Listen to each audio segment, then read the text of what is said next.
સુરતના માંડવી ધર્માંતરણ કેસમાં વધુ એક ઝડપાયું છે।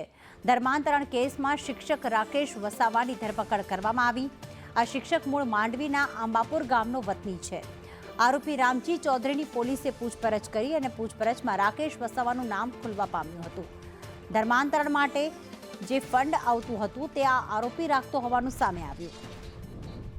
યાસીર અમારી સાથે જોડાઈ ગયા છે। યાસીર, અન્ય એકની ધરપકડ કરવામાં આવી છે, તેની પૂછપરછમાં શું વિગતો સામે આવી?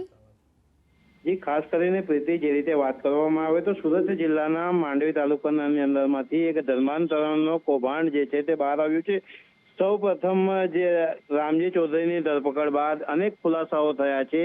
ખાસ કરીને ગતરોજ રામજી ચૌધરીના નજીકના ગણાતા આરોપી તરીકે રાકેશ જે છે, રાકેશની ધરપકડ જે છે જિલ્લા પોલીસે કરી છે અને પૂછપરછની અંદરમાં અનેક ચોંકાવનારા ખુલાસાઓ જે છે તે સામે આવ્યા છે। રાકેશ જે છે એ ધર્માંતરણ માટે આવતા તમામ ફંડો, ફાળો અને ખર્ચાઓનો હિસાબ રાખતો હતો। ખાસ કરીને કેટલા લોકોનું ધર્માંતરણ થયું અને કોને જવાબદારી સોંપવામાં આવી તેનું રજીસ્ટર પણ જે છે તે રાકેશ પોતે નિભાવતો હોવાનું તપાસમાં બહાર આવ્યું છે। ખ્રિસ્તી ધર્મના 3 દિવસીય કાર્યક્રમનો મુખ્ય જે ભૂમિકા ભજવી હતી એ પણ રાકેશે જ ભજવી હતી।